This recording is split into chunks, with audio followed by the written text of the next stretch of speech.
welcome to Middle Earth. Is that how we're gonna? Not quite, but he's got his big golem. Get the golem out of the way. You don't like the golem? Wife Like, on the look at. tube can't watch the stream.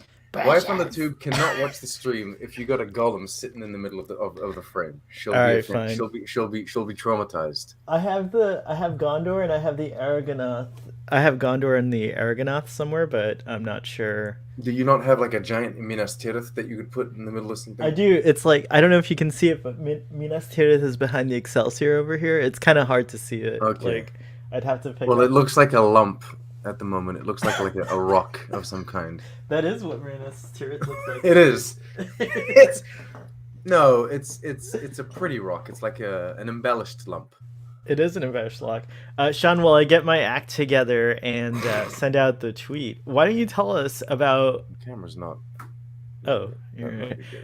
Why don't you tell us about your relationship to the Lord of the Rings, Tolkien in general, and then also tell us about your life in New Zealand because you actually come from Middle Earth. Middle Earth. I feel like New Zealand is officially Middle Earth. Pretty much. I have a question before we begin, though. Sure. Tell me, is it Tolkien or Tolkien? I always say Tolkien, but I've heard it both ways. Okay, because I said Tolkien all my life, and then I watched DC's The Legends of Tomorrow. And they meet the dude at some point, or they go on like the set of Lord of the Rings or something, but they keep on saying Tolkien. It might be that. It might be. And it might be, and I don't know. I ain't no linguist, I ain't no scholar. You know what I mean? I get my words wrong all the time. So, but this, I think. He's just a simple. He's. Yeah, he's, so he's just a simple bounty hunter trying to make his way in the universe. We're not putting any disrespect on the name if we're saying it wrong, but I don't know. I don't know if there is like a correct way to say it. Or, I've always heard it as Tolkien, but yeah. Tolkien wouldn't be. I mean, it's spelled like that, right? Yeah. I mean, why isn't he out here doing interviews promoting his show? Like, I don't get it. Why isn't he saying his name on camera? My relationship to the Lord of the Rings, or to like Middle Earth, or to Tolkien, or to the Lord of the Rings, I guess, like to Middle Earth. You want to know that? Yeah. Like Tolkien. How'd you get into Tolkien? How'd you get into Lord of the Rings? Yeah, just the. I'm not like. How'd you like? What and like, what was it like living in New Zealand? Were you there when the films came out? Yes, I was. Oh, cool. Okay, so yeah, like that kind of thing. I'm just stalling for time right now before I send the tweet, so you don't have to go too deep. But I like to hear this because I actually don't know the story yet. I think my story is pretty simple when it comes to that. I'm madly in love and deeply in love with everything that is Middle Earth, but I am not like a hyper fan. I'm not like a connoisseur of like Tolkien's work and that kind of stuff. But like I discovered, I guess, Lord of the Rings for the first time when the first film came out, when the Fellowship came out. I kind of knew about it before it was coming out because in New Zealand it was kind of a big deal. It was like, we got Sir Peter Jackson. He's making these movies. And is he a sir? He is. He's Sir Peter Jackson. Wow, I didn't know that. That's cool. So, it was kind of a big deal back in New Zealand. I remember it being a big deal, though I was pretty young back then. And so the first film comes out, and I go and see it, and I think I saw it like 2-3 times in the theaters. And there was a tradition with my grandmother and I. We would go and watch every movie every time it came out. And so I remember having the VHS tapes, and I was cherishing the VHS tapes. I still have those ones, by the way, the original VHS tapes that I had. But yeah, I had. Wait, Lord of the Rings came out when it was on VHS? The 2 first ones did, and then they transitioned. Wow.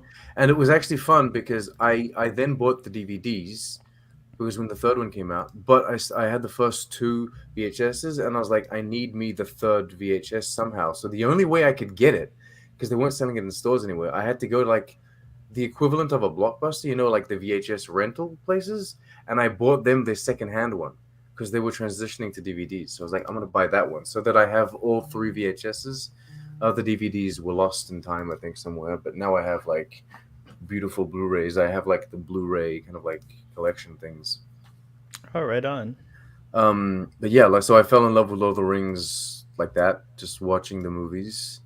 I found them absolutely fantastic. I was transported to like, I think they transported me to a place where no movie had really done that before. Like I have favorite movies, movies like Brendan Fraser's, 1999, The Mummy. You Um, love the I forgot that you love the Mummy. That it's one, that version of it in particular. I used to say Brendan Fraser, and then people told me it's Brendan Fraser, but is it Brendan Fraser? I don't know. I think it's Brendan Fraser. Wow, we're that's two The things the that the, na- the names. the name. No, so yeah, it's one of my favorite It's movies. Frazier. No, I'm just kidding. I think it's Brendan Frazier, Fraser. Fraser. Fraser. I think it's Fraser. Anyway, um, no, but those movies they were like really fun. But this thing, like when Lord of the Rings came out, I was transported somewhere else. I was like, wow. And so I went out and bought the books, but it was immediately intimidating because I was like 12 or some shit. And I opened these books and I'm like, there's so many words. The words are so small and there's so many pages. It's like And the Bible. It's like you're reading the and Bible. It's and, like and it doesn't even start with like, I don't know, like 'twas a misty night. No, it's like got these preludes and these prologues, and I'm like, I can't what? I don't even know how to handle this. So I gave up on that and just kept on rewatching the movies until The Hobbit came out. And when The Hobbit came out, I said, you know what, this time I'm going to do it because it's a children's book and I'm an adult, so I can do it. It was reversed. it is a lot But smaller. It's like only 90 so pages or I bought something. The Yeah. Hobbit with the original illustrations and the whole thing. It's a nice little book, and I read that, and it was fantastic. And then I went to see the movies, and they were, interesting. No, Yeah, I love the Hobbit movies, admittedly, like I love the Lord of the Rings, Peter Jackson's original films, trilogy. Yeah. but and there's a really great analysis. I forget who does it. It's a female YouTuber, and she does a really great analysis. Oh gosh, I gotta sorry audience, whoever's listening, but I gotta find that link. but why Hobbit doesn't feel the same, like it's made by the same people as the Lord of the Rings. There's a definite, like, I know it's using the latest technology and a lot of CGI, and that to me is the reason why. Like it's a big difference. Like in Lord of the Rings, everything felt real and tangible, and like Yes, that is. I'm sorry. Go ahead. no, I was just like, yeah, you were agreeing, yeah. So yeah, Well, but then the Hobbit feels like the prequels to it's kind of like the prequels to the Star Wars movies, right? it kind Like of is. It kind of is. it's the Lord of the Rings version of the prequels. So I Like, will I will admit here that like we gush and we fanboy a lot about like Star Trek, and it's kind of like whatever Star Trek puts out, we're gonna love it. You know what I mean? all right, And well, we're and gonna watch it for sure. we're gonna watch it, and like, I love but, everything, but yeah, but we're I'm gonna a watch. little more heavy-handed with my critiques of Star Trek than I am of Lord of the Rings, and I will admit that I'm kind of more of a blind fanboy when it comes to Middle Earth. Like it comes Ooh, out, our tables might turn. and it comes out, and I'm like, oh my god, you know what I mean? Like The Hobbit comes out, I'm like, ah, I love it. And like I can be objective and I can sit here and go like the third movie is fucking useless, and it's like, why did they make it like that? Why did they structure it like that? I don't get it. But at the end of the day, it's like I'm going on an adventure. You know what I mean? And I like it, and I like True. my adventures, and I But like it all. that's the thing, And is like the studio it made just them make 3 movies of a 90-page book, and you love it. you love you love Legolas's dad. Do you want Legolas's dad to be your dad? He's fierce. That's Lee Pace, right? Like, who he's so fierce. I love him. you know what? Like, elves be like two things to me. Okay, there's like either the elf is like he pisses me off, you know what I mean? He's all like a hippie kind of tree hugging thing, and I don't like him, and I'm over it. Or they be too sexy and I can't handle them. That's like that's it. Those are the two elves. They're like either they're like I love them so much or I hate them so much. There's no in between. When he's writing his thing there with the huge, I mean, oh my goodness. Anyway. We're getting Um, reports that the stream might not be. Oh no, it is live. Okay, good. Okay. Who the Some hell? folks watch us on a TV. It's really cool, actually. Thank you for the audience who watch. We got 2 likes. Okay, cool. So yeah, so the links are. Thanks for letting us know. Not everyone wants to chat in the chat. You know what I mean? So folks No, are fair watching, enough. but yeah, so like, oh, by the way, and if you are here on YouTube or Give it a Facebook, like. and you thank you, and you do a chat on the and you chat, like, if you comment on the video in Facebook or on YouTube in the live chat, you'll appear here. And for those of you who don't know, I mean, we're doing a weird thing. It's like an early show, right? Like, I don't think I usually do, and it's Starfleet Boy After Dark. Can I compliment you on calling the show Second Breakfast? Yes. I'm Thank you. sorry, someone needs to say this out loud. It's amazing. I think it's a great name for the show. I saw there's a I even podcast I called even Second thought like I can't handle second breakfast, but I was like, I'm gonna bring a cup to at least pretend that I'm having my second breakfast. I'll spare you putting my hobbit feet on the desk. Yeah, so this series is called Second Breakfast. It's like a sub series of Starfleet Boy After Dark. Normally, Starfleet Boy After Dark was created as like a nighttime program, but like we do streams all the time. So, and it's also After Dark somewhere, right? Like someone watching this in Australia, Well, right? Isn't technically, it this like? is after the darkness of the night. Oh yeah, ooh, oh, After the Darkness of Sauron, Sauron. I love how they the say Deceiver, Sauron. Sauron. Anyway, let me finish my Yeah, Hobbit yeah, thing. I fell yeah, in yeah. love with Lord of the Rings. I went in, I watched all the Hobbit. I absolutely loved it. So I read the Hobbit before, and so I was noting the differences. I remember specifically taking my Hobbit book with the original illustrations to like compare to what they were doing on screen, and they did a fantastic job. I then went back years later and kind of watched the animated Lord of the Rings thing that was going on. Oh, there's two. Which one, the Ralph Bakshi one, or the other one that came out? The one that looks old and German. I don't. I think that's the. Oh, I forget who made that. Hey, PJ, welcome. How are you? Hello. Howdy, I am howdy. well. Sean's just finishing telling us his Lord of the Rings story, and then we'll get right to the episode. But I'm so glad you're here. Thanks for joining us. PJ was on our episode 1 and 2 stream as well, and he's been doing streams on Fridays talking about Lord of the Rings. So No, it's everyone's cool. talking about it. All right. Yeah, everyone's talking. Everyone's excited. So thanks, PJ, for coming. Thanks for having me. Go How do I ahead. sound? Do I sound good? Yeah, you sound good. That's Awesome. basically it. That's basically my Lord of the Rings story. And then, like, when they announced this show, I was like, oh my god. They announced Carnival Yeah, you've been Row, hyped like for it for a while, right? Yeah. they were putting out like the Orlando Bloom kind of like thing on Amazon. I was like, okay, fine. I'll take your Orlando Bloom fantasy show, Amazon, while I wait for the real one. Wait, what And was the Orlando Bloom Carnival fantasy show? Row. Oh yeah. Oh, that's right. That's right. And I only so watched like 2 episodes of I that. took that while I waited patiently for this to come out, and I've been hype ever since. So yeah. All right. Well, real quick, that's awesome. I think PJ, you kind of told your story, but like in a nutshell, like you're mostly into the films and like this TV show, but you haven't really read the books, right? No, I haven't read Tolkien's books. It's Tolkien. I do. Okay. I must mention, I do like the actor Brendan Fraser. Oh, here we go. So it's Tolkien and Okay. Fraser. And Frasier. That's funny. And you know Thank the you. actor Giancarlo Esposito. Yes. His last name is actually pronounced Esposito. Really? Espacito. Yeah. Oh, very cool. That sounds cool. Espacito. I think. I don't know. I just made it up. No. No. I'm pretty sure it is pronounced Esposito, but people say Esposito. But anyway. Well, PJ, welcome to Second Breakfast, a Lord of the Rings journey that we're on. Now we're on episode 3. So just to recap, this show takes place in what's called the Second Age of Middle Earth. What we've seen so far on film is here we go. What we've seen so far on film is the Third Age of Middle Earth, and that's The Hobbit and Lord of the Rings.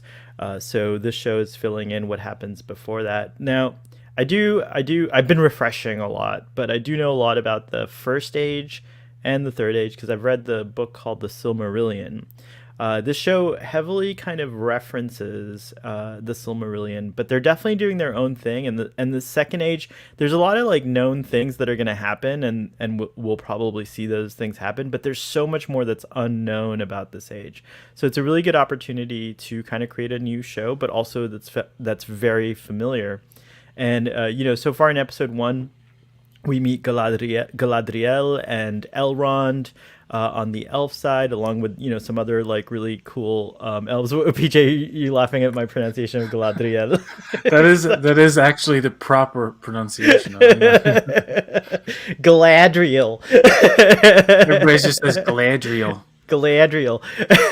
Elrond. That blonde woman in the show with the ears. And then we also meet, some other races of Middle Earth. We meet the dwarves. We meet Prince Durin. Oh, look who's here! We have a surprise. Speaking of Harfoots, we have a. No, I'm just kidding. I don't know what you identify with, Ruben. Yay! This like became a full It's been panel. A long time. Hello. Yeah. Hello, sir. I should have put on a wig. No, you don't have to Damn. cosplay for this show. Oh, come on, it's fun. I This saw is I was like catching up on the Game of Thrones from Wish. I mean, Oh, we House don't of talk Dragons. about Game of Thrones here. We don't even know what that show is Well, that's why I'm anymore. late because I was catching up. What game of who? No, I'm just kidding. It's good too. I have to watch the latest episode. We meet the Harfoots, we meet the dwarves, and we also start to we meet some humans as well in the southern parts of the world. And then what's that? They're screwed. They're screwed. Yeah, we find out that Galadriel is obsessed with finding Sauron because she thinks he's still around. But everyone else is kind of like, you're a little obsessed, so they try to send her off to Valinor, the Undying Lands, and say like, oh, if you go there, you'll chill out, you'll forget everything. It's like the ultimate, like, I don't know, it's like the ultimate, like, They're it's heaven. Vulcan. It's basically- They're so Vulcan, though, aren't they? Like, They are very Vulcan, They politely exile her. It's like, come on. Here's the greatest gift that we could ever give an elf. Bye. You can't refuse it. It's so You cool. can't refuse Go it. away. Anyways, she does refuse the gift of eternal life, jumps into the ocean. Meanwhile, a stranger lands on Middle Earth and ends up with Nori, the lead Harfoot that we're following. We can call him Randolph. I have a lot of questions about the stranger, and so we get caught up in that story, and then just to catch us up with Adar. There's rumors and whispers of something going on, and then in the human realms we find out that apparently orcs, which we haven't seen in a long time, have been digging underground and kidnapping people, and we find out in this episode that they're actually putting them to work as slave laborers as well as elves, and so the orc mischief has been revealed. Meanwhile, Galadriel gets rescued by Elendil, who is a captain of Numenor, a wonderful, like the last great kingdom of humans, basically, which is an island kingdom granted to them by the elves for serving the elves. By the way, the elves and Numenor I have questions, by the way. So, like, I'm going to use these discussions as a way for me to ask you questions, for you to explain things. Oh, cool. I know hope everything about the world, so I can yeah, answer. yeah. Well, this whole everyone. panel's here for that. Yeah. Actually, between I all of don't. us, I feel like I'm we being could. sarcastic. So in the Great War in the First Age, when the elves battled the most evil Morgoth, the Numenorians helped the elves to defeat him, and so they were granted this island that's shaped like a star, basically, which is kind of feasible. They weren't Numenorians at the time. They became Numenorians after helping, right? Correct. That's the Well, whole yeah, thing. they would have been the Men. The low men. Yeah, but they had like the men of the north, I guess. Maybe it's the same people, but I forget. Now I don't know if they were, Peeps. but they definitely became. But now they're Numenorians. better than all other humans in the world, right? They're like, Well, we're yeah. the good ones. We're the best ones. And Look then, at how clean our streets are. They're humans plus. So Galadriel and this other mysterious character named Haldir. Is it Haldir? Haldir? What is his name? Haldir, I think. Haldir. Haldir. They end up being rescued by Elendil and brought to Numenor, and the Numenorians are not having it. They're all like freaking out. They're like, You're talking about Halbrand, sorry. Halbrand, thank you, Halbrand. The Numenors are freaking out, and they're like, "What the fuck, Elendil? Why'd you bring?" Oh, sorry, we have a loud noise outside. I hope you guys can't hear that, but they What's it again? they bring in so they're like freaking out. They're like, what did you do? The queen and Pharazôn are super upset about it, but they're pretty chill about it. They're like, okay, well, you're our guest, but you're like basically under house arrest to Galadriel. And then I can't remember his name again. Hemdar. What's his? Halbrand. Thank you. Why can't I remember Halbrand's name? What's wrong with me? It's because he's a made-up character. Heimdall. And Heimdall. Oh, I'm thinking of like. Yeah, it's true. He's a new character. FYI, all fictional. Yeah, thanks, Ruben. So, anyways, he immediately becomes interested in this kingdom, and he wants peace. And so he's like, "Here, Galadriel, here's like an offering. I'm giving you back your knife, and you go have a little peace for 3 days while I do as well." And he immediately wants to try to get into smithing. And but you need a wait. But there's a good. He wants to get on Forged in Fire. That's why. Yeah. But he's got. So I'll just let you guys know. This is like where the show kind of does these like little things. I still think they're misdirects, but Sauron in this time also he'll be known as Anatar if I'm not mistaken. But Sauron isn't it Adar? No, Adar is someone else. Unless they're gonna make Adar, unless they don't have rights his to henchman, use. apparently, or one of the main. If they don't have the rights to use, if they don't have the rights to use Anatar, then Adar is in fact going to be Sauron. You pay $250 million for the rights and not get the rights to a name. Come on. So I don't know too much about this. Maybe you guys know a little bit more. A slice of the lore. But yeah, no, they literally just got a slice of the lore. They're allowed to. Is this in the same canon as the films, or is this its own thing? No, it's another adaptation. Correct. Separate but it's very like visually close enough that you can even definitely takes inspiration from Peter Kelvin's verse. Yeah. Oh, it's a good way of looking at it. Yeah, but anyway, yeah, because some of the still ties in some ways, but it doesn't necessarily. So some of the casting, like in comparison, like young Elrond, in my opinion, doesn't look anything like. But then if it's a different adaptation, then it doesn't matter. Right. Yeah, it wouldn't. Yeah, they're not trying to make the actors. I mean, there's even connections like Howard Shore did the opening titles, and like Weta is working on it, and so is ILM, but. It's so is every other freaking effects house on the planet. It's true. Now you guys know why effects have not been great in other shows, because Amazon basically like they're hoarding everyone. Like they're hoarding it. No, for real. Like it's just watching the She-Hulk people complaining and just like, I won, Disney, I won. To be fair, CGI even in the most expensive shows. It doesn't nail it all the time. It's almost impossible nowadays. So your eye starts catching on. People were complaining about the Wog. About the Wog in this? Yeah, the Wog looked terrible, and it looked so bad. But it looked photorealistic though. That's the thing. It's the movement that it's tricky. Every crazy CGI animal, even in the other medieval fantasy show that shall not be named, even the animals there, it's like, oh, that looks. So this jank to the movement. If you've just paused it, it would look real. But then the way the thing moves, it's like, oh, okay, that kind of looks fake. It's weird. It's like Game of Thrones was truly the last show that had like almost perfect CGI. Interesting. Well, the only thing that really bothered me is like when they were on the boats in this Lord of the Rings show. Like when they're on the boats, it really feels like it's a decor. Well, like let's save the nitpicks for when we get to the actual scenes. Let's nitpick it all now. Yeah, yeah, because I just want to really quickly finish. I do want to say one final thing about this not being canon to the movies. The reason why I was kind of confused is because I feel like the actor playing Galadriel in this one.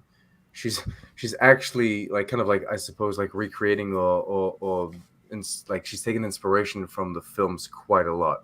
Like I can really see that. I he's don't a find. I character. find she's a different kind of flavor altogether. I don't know if it's the writing or what, but her, Halbrand, and this captain, all of their scenes together and all of their dialogue is just so tedious and boring. That was the one part of this episode that I was just like, all of the stuff in Numenor. Numenor. Wow, we're gonna have fun with the names on this show. I'm still learning. So, anyways, on the Hobbit side, or sorry, the Harfoot side, we have shenanigans continuing. Hobbits always mean like some kind of fun, but also some kind of trouble maybe. But Harfoots, yeah, thank you. Well, they're like they'll become hobbits later on. So when they learn how to use a bar of soap, they'll become hobbits. Yeah, these are what? These are hippie hobbits. Yeah, they're like pre hobbits is how you would refer to them, like the river folk, like Smeagol and the river folk. They haven't found the Shire yet. Basically, they're still looking. And so, anyways, they have to migrate because their lands have been apparently compromised. And so, or they're like, they just have to migrate because what was it that happened? That's what they do. They just constantly move. They do. They're like nomadic. They haven't found like a home. They're in the Grove right now, and they're going off somewhere else. People. They're having a drink. But then, Nori's trying to get our boy, the stranger, some maps because he's all obsessed with the stars. And she does finally, but he messes it up and burns the map. Oh, boy. And then he gets caught up in this thing, and it's revealed that he's around. And so they're mad, and they tell Nori and her family that you guys get to the back of the line, which is pretty bad because you can be left behind. At least they didn't decaravan them. Yeah, I know. They almost did. But then they were able to at the end it turns out the stranger's following them, and he ends up offering to help. Meanwhile, back in the Southlands and in the Mordor territory, we have the elves. Wait, hold on. Does Mordor exist now, or are they like not yet? No, it's creating. They're creating Mordor. That's what they're doing. The mischief that they're up to is creating Mordor. So later on in the universe, Mordor used to be the Southlands. Correct. Okay. Yeah. Cool. Yeah. So yeah, we actually see that, PJ. We see like the trees being torn down, just like Saruman did in the Lord of the Rings. Did you find that was kind of like, this is climate change, people? This is what we're gonna do. This is what we're gonna do to us. It is, and it always has been. Like Tolkien created. It was in the industry. When he saw the industry, he saw the industry destroying the rural lands of England, and he wrote it in. So actually, it's very tied into the origins of Lord of the Rings itself. And then a lot of that industry was tied to war, and There you go. You get Lord of the Rings. Yeah, no, very nice, very nice. And then finally on Numenor, Galadriel's trying to escape because she needs to get to the Southland, to the back to Middle Earth to figure out what's going on, because she's like totally obsessed with still obsessed with finding Sauron or whoever's behind this mischief. And she and Elendil become friends. He takes her to this kind of like place where he was from, where they still kind of have a reverence for elves, and there they find out that yes, in fact, the symbol that she's been tracking is not a symbol but a map to the tower that once was there, and the lands are Mordor. And Sauron, she learns that Sauron is basically enacting a plan of what to do if Morgoth failed. So this is like plan B basically, and so that's what's going on. How was my summary? It was long, I know. It was good. You forgot the elf stuff. You forgot all the elf guys. The tug of war and the chain gang. Oh well, I figured we'd get into it, but yeah, they do. They have a cool, awesome elf scenes. Let's go right to it. That's why I like the show. Don't kill any more elves. I'll cut it down. Fantasy shows. We had better go around. Cut it down. There's much more dynamic of a story going on. So if you don't like, let's say, the Galadriel and that aspect of the story, you might like the Herefords story. And if you don't Right. like them, you might like this elf story. It's like three, there's a lot of dynamic story going yeah, on per- as well on personally, top I of the found- this world is my building. favorite storyline. Like the whole, the changing of the South into Mordor, and like all of this, like these elves being captured, and like the men, how they're bad with the kid with the sword that he picks up, all of that. That's my favorite stuff. I feel like that's the most interesting. It's But I really think that's good, because yeah. I think maybe it's because it's the most directly tied into like the intrigue of the show. But I found this amazing. I love that. Yeah.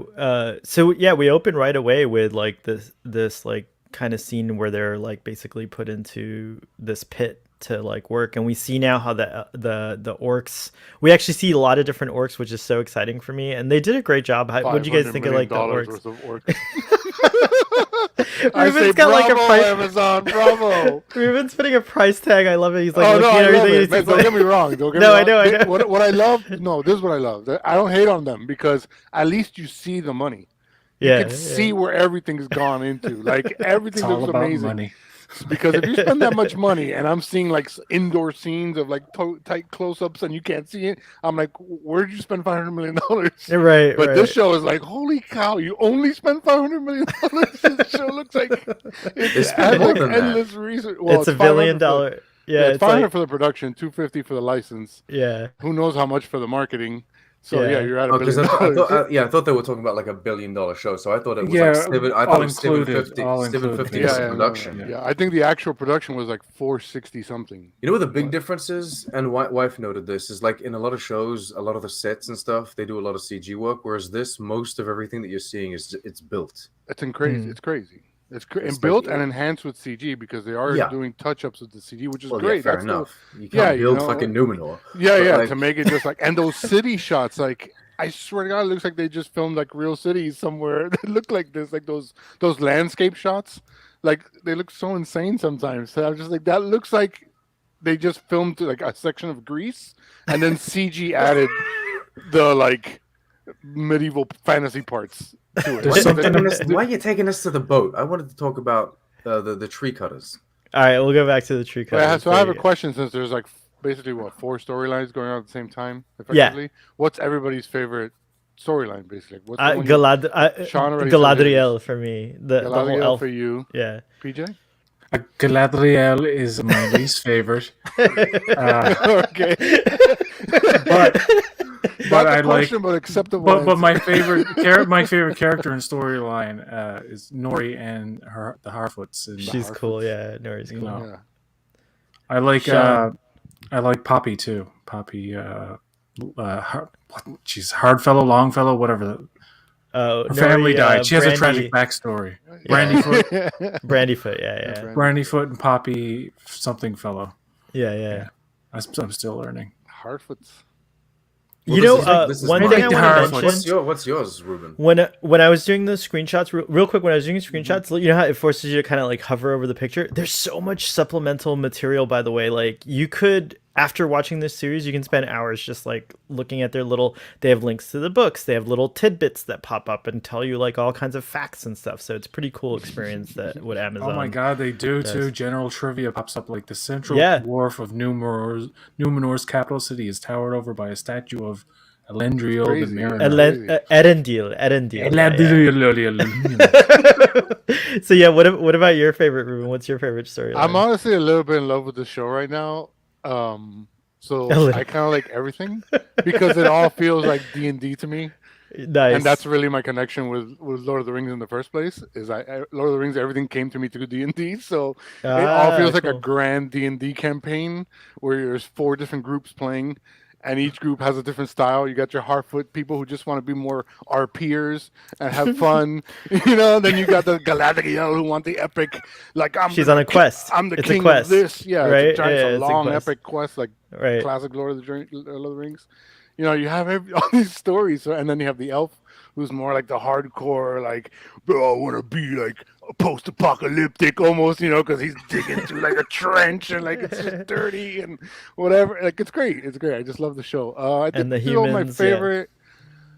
I'm really fascinated to know what they're doing with Randolph. Like they keep calling him Randall. And the Harfoots. So I'm curious about that. But I love Galadriel's story because again, it feels the most D&D epic quest journey to me. And I keep calling him the elf. I can't remember his name. I don't know all the names. His name is Arondir, I think. This right? dude that's on screen here. Yeah. Arondir, Yeah, Arondir. So I think if I had to pick one, it would be Galadriel's story. Cool. So far. But yeah, I love it all. Galadriel is on the actual After Dark. Every time Galadriel's on, it tickles my Galadriel spot. So I mean, did you see the $500 million slow motion, 3-second slow motion shot? Yeah, we'll her riding a horse. like here, okay, that was a bit unnecessary. By like 50K. That was a bit unnecessary. I know. What? The filmmakers were like, "Screw it, man. we got an extra 10 million. What do we do?" That's exactly it. They're in New Zealand. Well, we got her on a horse. We got this beautiful horse. Film over the whole day, 50 times. Slow it down. We're filming in 16,000K anyway. We don't care. We can zoom in 20 times. Yeah. When humans evolve to new eyes in 10,000 years, you will still be able to see the detail. Yeah, exactly. Right? We're making this show for future generations. Sean, anything else on the hacking up on the elf opening, the cold open, or whatever you want to call it? The cold open. No, it wasn't a cold open. It was just like the opening. Yeah. You said go back to the elves. You said you didn't want the boat, so I went back to the elves for you. No, it's because I'm not really interested in the boat. No, but it's because I just think it's really great and it's really fascinating, and I think that the intrigue that they're setting up is good. But I also think that the pacing is actually quite well handled. Like I was going to mention the pacing. Yeah, the first episode is very kind of like set up an introduction, and I know that it's become kind of like a habit for shows to really do that. They kind of find an excuse in like their first few episodes to really take the time and introduce things. But I do feel like this show has been it's been balancing that quite well. It's been setting up things and pacing itself, but it's not just a waste of time. Like things are moving along. There's only 8 episodes in this season or something, and I feel like we're already learning and we're already advancing quite well, especially in this whole like creation of Mordor kind of like story. So that's why I congratulate it. And it looks amazing. It looks like you're fucking in the trenches for real with these guys. It's stunning. I have to keep on mentioning that it looks beautiful too. It does look beautiful. I mean, like hard not to. It's I mean, like look at this. Someone at Amazon watches all these. Maybe too beautiful. I don't know. Too romanticized, is it? Someone at Amazon too sleek to a fault. I think spent all this money, and he just needs someone to say that it looks good, so that he actually doesn't get fired. Well, there's a lot of things about Numenor that were really exciting for me as a reader of the books, especially the Silmarillion. Why does it look so much like Gondor? Because the Numenorians are the ancestors of the people of Gondor. So this is their heritage, and that's why the building that here, let me see if I have a picture of it. There's the statues. There's like even like the way it's placed with the tree in the middle. Yeah, and by the way, very reminiscent of Gondor. By the way, I know you don't really care for this storyline, but my boy Elendil over here to the right and his son Isildur are the big gigantic statues that you see at the gate like in that one scene in Lord of the Rings. Oh, wow. That's who those are. That's Elendil and his son Isildur. And if you remember Isildur, I didn't know that. I hope they infuse the characters with some personality in the future. They're very stoic, I will say that. Well, Isildur, they're trying to make him like, he has an ASMR quality where his voice is just so, and it's like, oh my god, whenever he talks, it's like I just want to go to sleep. That's why they build statues. They don't build statues of people that are too extra. You gotta build statues of people that are. He's very dynamic. He yells at his daughter at one point, and I was like, "Whoa!" It like woke me up. I was like, "Ah!" The way he deals with. Like, I'm not talking to you. I'm like, "What? Where'd that come from?" Anyway, sorry, Ruben, I'm cutting you off. Sorry. You're fine. I was talking over you. Sorry. But I was just saying, I like the way he was very stoic up until, but I like the way his personality is different around his kids than with other people. Like I like that kind of changes. He's still stoic, but I like that change in his personality, where he's much more stern with them than. Whereas with Galadriel, he can't really be that way. They got helmets on. How am I supposed to recognize them in the statues? I couldn't have known. You gotta look close. It says their name at the bottom. It's because the Lord of the Rings wasn't like 60K enough at the time. Dang. Yeah. 60K. No, and now Lord. That But Lord you of the also know them. But you also know Elendil and his son Isildur from the opening of Lord of the Rings when Galadriel is telling the story, and you see because Isildur. Well, Elrond screams at him. Yeah. Well, yeah, and he's like, throw it in the fire, and Isildur's You like, must destroy the ring. Isildur. So how are these guys living that long then? If they're only men. So remember Aragorn. So this is not clear in the films, They but drink elf blood. because baby elf blood. it's not clear in the film, but actually I'm going to skip to this slide because it actually illustrates it right away. That's a good question, by the way, PJ. 6 Hold on, months. let me see. Where's that slide? What are you telling about? 22, right? You're like, holy shit, there's 22 slides in this presentation. All right. So you see on the left there, you see a picture of Elrond and his brother Elros, right? So Elrond and Elros were both brothers of an. You've even made little montages. This is wonderful. Yeah, they're the brothers. They're the children of Erendil and his wife, who I can't remember. So Elros decided to be mortal and lived among men and became the king of the Númenóreans. And Elros chose the immortal life because you can do that if you're a half elf. You can decide which way you want to go, right?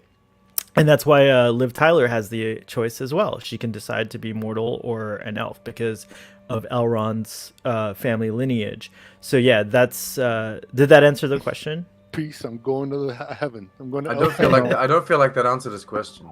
Wait, what was the question then? Sorry. What was the question? I have no You're- idea. You were He's explaining. you're asking you were why- explaining the statue. Oh, why they're immortal? Oh. Yeah, why the men live. Oh, so how long. why they live so long? Okay, so sorry. So it's very similar to like biblical accounts, like how Adam and Abraham and all these folks, they lived up to like 500 years. Methuselah lived up to be at like 900 years. So like the older you go in history, the longer humans lived. So the Númenóreans, because they're so close to elves who are immortal, have long lifespans. And in fact, it's not clear in the Lord of the Rings films, but Aragorn, who's descendant from these people, from the Númenóreans, the men of the north, the Dunedain, has long life as well. But in the movie, in Lord of the Rings, he's supposed to be like 60 or 80 or something like that. That's how old. I think it's pretty clear on the movies. Is it?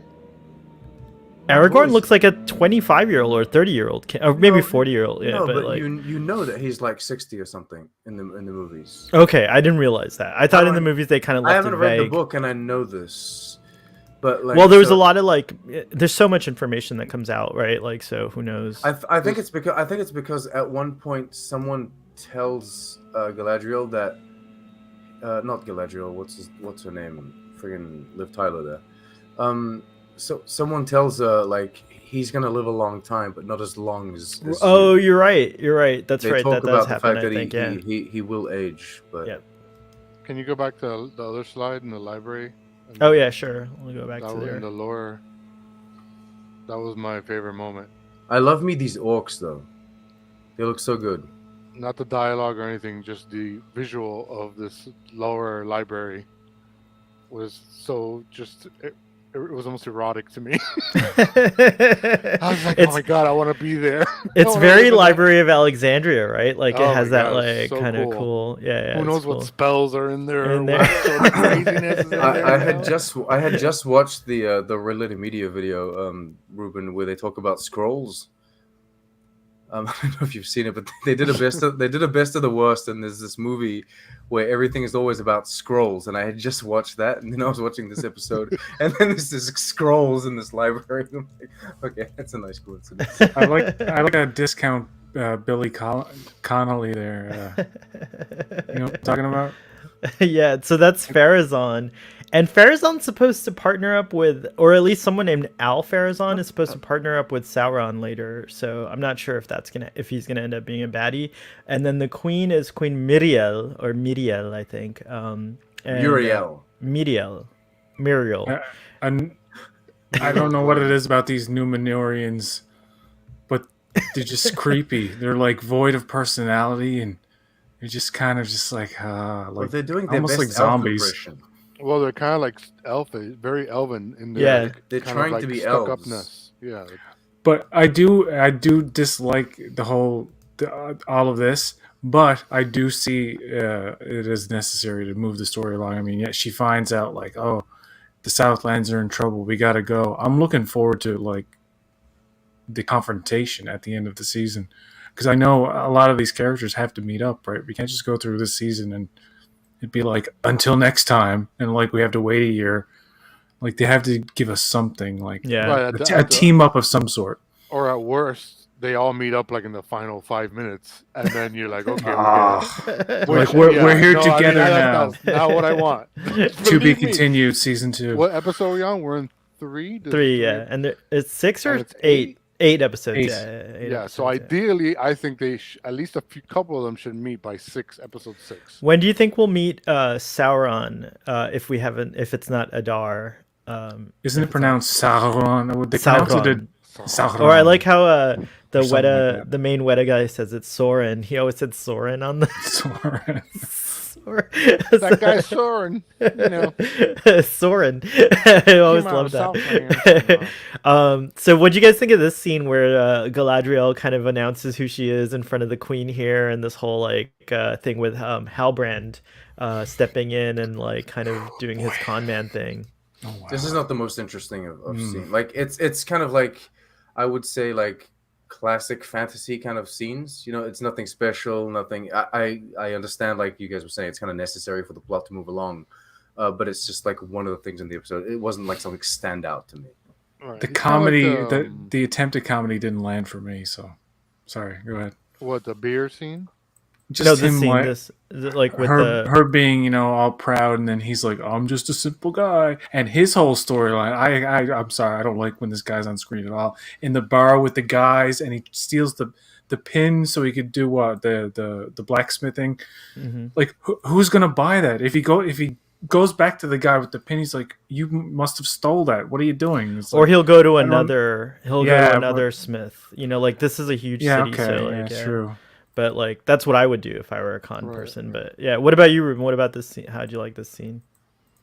Well, I like the scene with him and the drinks, because I like again, this is all just my brain on this show is not objective in any way, because I tie everything back to D&D somehow, and so that was him kind of using social skills rather than combat to get out of a situation. Like I liked how he manipulated that situation. He has charisma. He was leaning his charisma skills. Right. He knows he's not going to be able to fight everybody in this bar to get out, so let's use another tactic, and it works until. But then when he had to fight, he's like a freaking. He goes berserker. He's like that. Real quick. As far as the character, though, he kind of reminds me a little bit too much of what's his face, Viggo Mortensen, Aragorn. Aragorn, yeah. Like he's kind of like this show's version of Aragorn. Watching it again, was much more interesting, though. I find. Yeah, and I like Aragorn way more. So like this guy so far hasn't really. Even the fight scene with him, I was like, that when he breaks that one guy's arm, that was brutal. Like, I think that's bravo. I think that's an astute observation, and I wonder if it's like definitely intentional, because they even mention like remember how Aragorn was like afraid of the weakness in his blood. Well, I think Aragorn and this guy are the same people. Like so. Part of it, like, so Aragorn's a mishmash of like the Numenorians and the southern, he's more of he's like further down the line. So this guy is he's a middleman.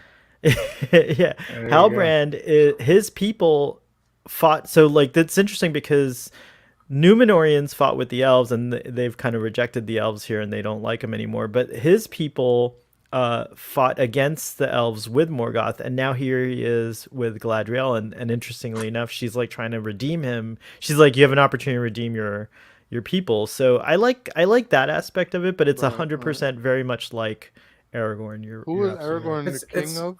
It's very fantasy how what does your name mean? And he's all like elf friend. And she's like, "Ooh, so you're an elf friend?" It was like, "Yo, it's his name. He didn't choose it." Right. It's like he's not out here being like, "Yo, I'm an elf friend." It's like that's what his name is. Halbrand, elf friend. Well, I think also the Yeah. queen's not Halbrand, by the way. That's not his name. Oh, That's sorry. Elendil is the elf friend. Yeah, that's it. That's Yeah. the name. Yeah, but that's funny. LMDO, elf friend for real. But anyways, yeah, I think he's an interesting character. I that's the disagree, part but of I it think that he makes can He become turns out to interesting. be an elf serial I killer, think and he they're like, can- "Oh, how? Your name is Elf Friend." the show's Can like become intentionally like for those of us who are like suspicious of who Sauron might be in the show, the whole Smith thing is a big It's the kid with the sword. maybe, but the whole smithing thing is it's like a very, like the whole forging thing, it's like very much something Sauron has an interest in, but so do others. So I think it's I Nori. love that the show does that. I think it's going to be Adar. I think that my guess is that like the elf that we see later, Adar, is playing two sides. Like he's here with the orcs, of course. That's what we'll see him. But then later we'll see him, and maybe he'll even use a different name when he's with the elves. But with the other elves. So I think that elf is Sauron. I think that's what it's going to be, is Adar, but we'll find out next episode because they do introduce him in this episode. Someone was saying that the ships looked bad. I thought the ships looked insane. Like No, the ships look good. It's when they're on the ships there's something about the sky in the background. Yes. I mean, photo like it is something- good green screen in terms of like even like the finest of their heroes don't what do you call that, pixelate or anything like that. But there's something about that sky that makes it look very phony. But like when Galadriel and the Halbrand were on the ship, it started looking more real when they started going into the environment. You saw like a lot of detail. It's something about that blue sky and like the artificial daylight and sunlight that just doesn't look right. Yeah, it feels a bit integrated into like the background, I guess. Like I don't know. It feels it's not shocking like the gay pirate show. Like They the Netflix should have built real ships and gone out in the high seas like they did in like the in the Bounty movie. And remember Star Trek Generations? They actually built that ship. They had a ship out in the water and filmed it out Master and there. Commander, Built baby. it, Just go out there. Terrible conditions, though. Terrible way to film things, but whatever. A lot of those ships exist out there. You can get bought. You can like, rent them and stuff for shoots. But it's the green screen option is just more economical. Can I ask you something? So, where did It's fantasy, so. the pirate people come from in Lord of the Rings? the Corsairs, Yeah, they're around in this time too. They're just like regular pirates. They're like a mishmash of different peoples, if I'm not mistaken. But I'll have to look it up. I don't remember exactly their and where origins. did the dudes on the Oliphants come from? Those are the Southrons, if I'm not mistaken. So and they come from I'm lost further... in this conversation. Sorry. They're Yeah, he's south like of- going to Lord of the Rings now. They're He's south not... of Mordor, is that it? They're south. They're further south and east, perhaps. So yeah, there's like more lands that we don't see in the Lord of the Rings. And again, those the south. I think that because they don't have the rights to the Silmarillion, where they go deeper into that, they're probably going to use like what we learned from whatever we learn about them in the Lord of the Rings. So that's why I think that. Oh, here we have someone. Pasquale in the audience says, "For your info, Adar is not Sauron. He is literally the father of the orcs because of his special origins. Adar means father in elves' language, the Sindane. Sindane, sorry. Pasquale. Yes, but in the episode, the elves speculate that it might be Sauron, but Well, it's because they wouldn't reveal. They reveal him at the end of the episode. I'm like, they wouldn't reveal Sauron that early. No, but she goes around. I think it's Galadriel goes around saying that he goes by different names, and he has gone by whatever. She says that Sauron has gone by the name Adar in the past. Is that what she says? I don't think she says No, that. when the elves were chained up, the guy says he mentions Adar, and it could be Sauron because he has different names. Okay.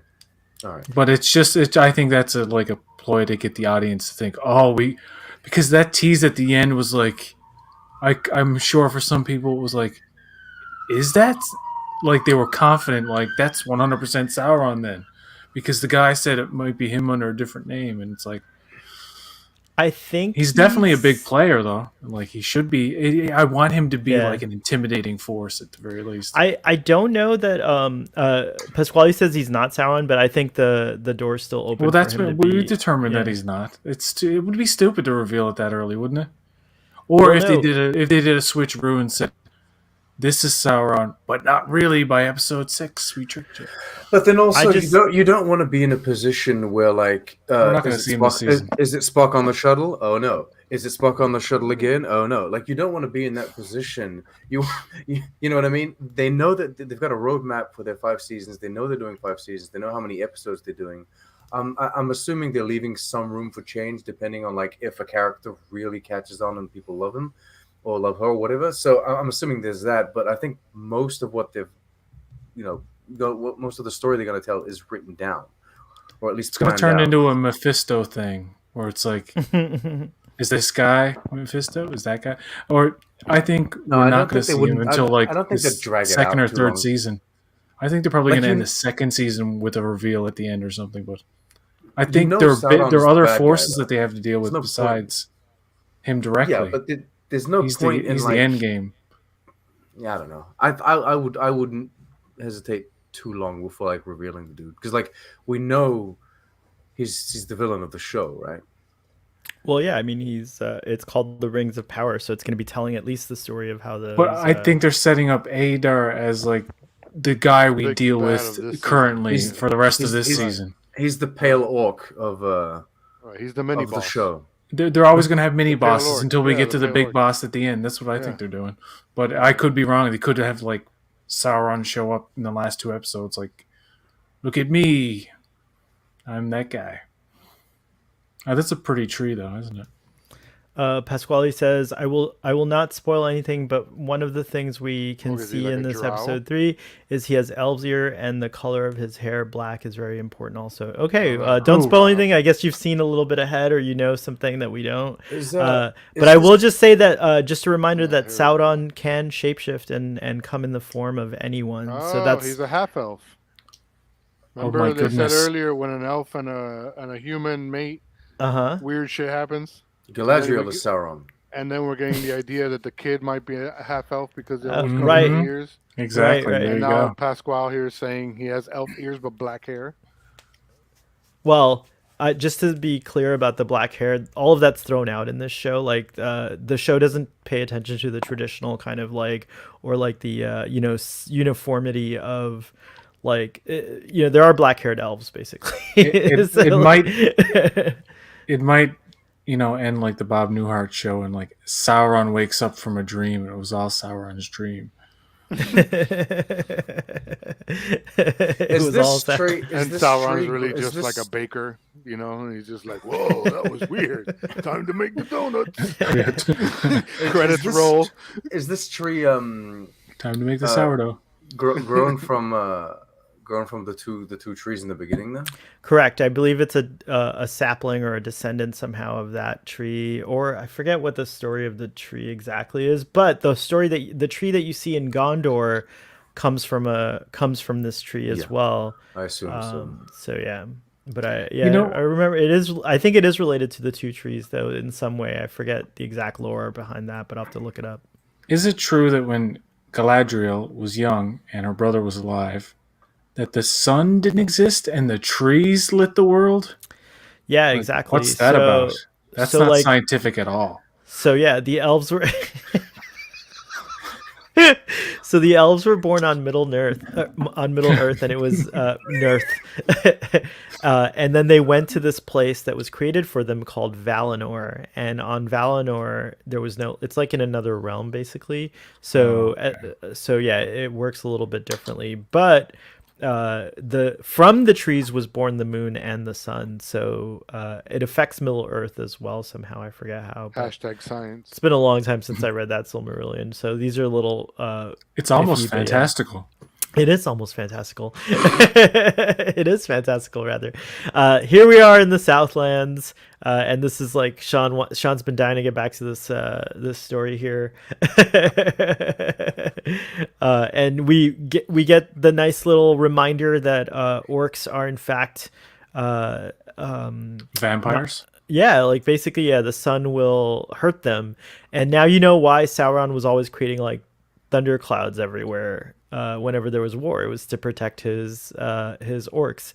But the Uruk-hai, the ones that Sauron created, they're better. They're better. Orcs. They can hang out in the sun if they want. I do feel like there's a lot of orcs that aren't killed by the sun in the Lord of the Rings, though. I'm sure they're not killed by it, Sean, but they're like definitely hurt by it. No, well, but we don't see any of that in the Lord of the Rings. Like we don't see them steaming. No, they just operate better at night. You know, like they're stronger at night. But this is in the books, in fact. Actually, this is how many years? This is thousands of years before, right? Yeah, it's probably about 2,000 or 3,000 years before the Lord of the Rings. Okay, so maybe they've adapted a bit. There's like and they could be different elves. You know, like Sauron's always like messing with them. But anyways, we get this crazy scene where the orc offers the water. And you know, he's like acting like all dubious. Of course, everyone's worried. But then after 2 of them drink, the third one's like, "Oh yeah, this is fine. Like it's water." Then he cuts his throat to like get them their morale down. I like this orc, by the way. And it's because they wouldn't cut down a tree, by the way. Which trees are very sacred to the elves. You know, and I like that. You know, it's really quite. This is quite a good scene in my mind because it really shows the difference between the orcs and the elves, which, by the way, orcs are corrupted elves. So they are from the same species, but Morgoth corrupted some elves and created the orcs out of them. So it's really interesting to see. Without this specific scene, you wouldn't be able to tell the difference between them. Dang, Toddy. Cut down that tree. We're building a stone right here. But what a harrowing image. I love that he touches the tree and gives like a little blessing, and then he starts chopping it down because he doesn't want he's like, we're all gonna get killed, so we gotta do this just to keep going. And like their leader, the Watchtower leader, I forget his name, I think it's Rivion or something like that. He's starting to see like, okay, like I get what he's trying to do. But then we're back here, and here's the scene Ruben was talking about, the slow-mo scene. But also just look at these swooping landscapes and like everything. Yeah, even that close-up with the dagger. Look at the detail on that dagger, like her clothes, like everything. It's ridiculous. A nice little cameo from the Paramount Mountain there in the background. But they're riding over to the city that Elendil's from, and then here's the scene you guys were talking about earlier with Halbrand like doing his con man thing and taking the medallion, kicking everyone's butt. King, con man, warrior. Well, I mean, you know, it does it all. You know, he might have been trained properly. He might have been raised properly. Let's see. We have a link here shared, but it's not work. The link doesn't work. No, but you have to copy paste the whole thing down to the bottom. Oh, I see. And then open it for some reason. All right. I don't know why I did that, but let's see here. There he is. Oh yeah, it's a good, nice close up of him. Here, let me see if I can.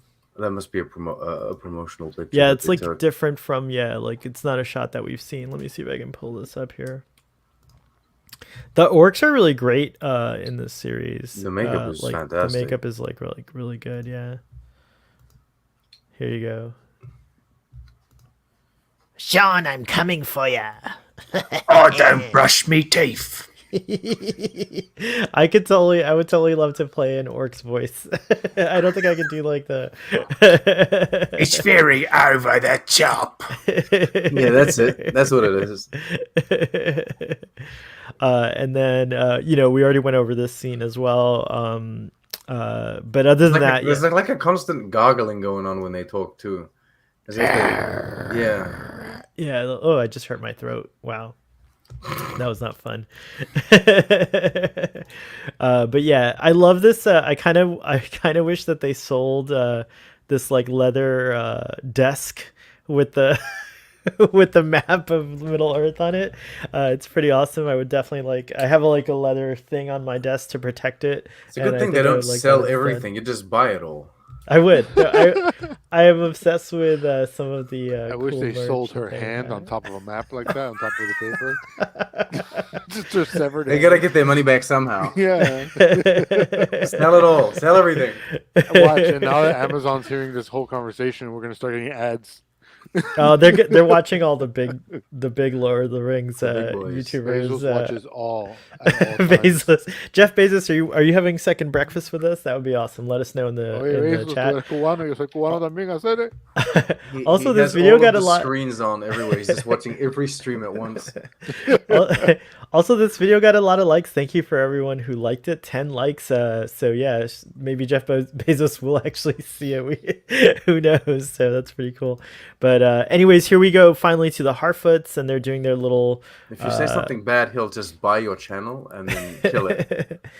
I found myself when I first watched this episode, I cried a couple times. You know, like it had me in like some emotional things. Like seeing Numenor was really awesome because I loved its description from the books, and I thought this was great to see it. I also got like weepy about the tree, but then this scene just I kind of like lost it. I really loved the idea of like how they honor the fallen or the dead, and they'll say like, you know, what is it they say, like we'll see you again or something like that, you know, and they toast, we'll meet again, don't know when. But also this was very reminiscent of it's a bit hypocritical though, because I feel like sometimes they could save the people, but they're just like, yeah, whatever, let's keep on moving. We need to move the caravan along. Yeah, but it was like that. It's like that in a lot of. His ankle. You know, the dude hurt his foot. Can't you carry him? Can't you put him on like a? You guys are carting shit around all the time. You're ignoring the idea that they may have been chased by people. There's who knows what the situation was in that particular kind of nomadic culture, you know. Yeah, I think it's like Klingons. You know, you can't fight, you suck, get out of here. No, I think they're trying to resemble kind of like the migration of animals in a certain way. Like instinctively, animals will migrate, and if an animal can't follow like the flock or the herd, then they're left behind, and they're kind of doing it the same way. It's like, yeah, they're not that primitive, but at the same time, they're not that primitive. But at the same time, whenever they're migrating, it seems like it's when there's danger, you know, not far behind, right? So it's like, why would you leave unless you had to, right? So like there is very little time, and if the danger's more present, you could see why. Or just like with these guys at the end of this episode, the caravan keeps moving. You might not like realize someone's lagged behind if they're like out of eye shot. You may not realize it till the very end of the day.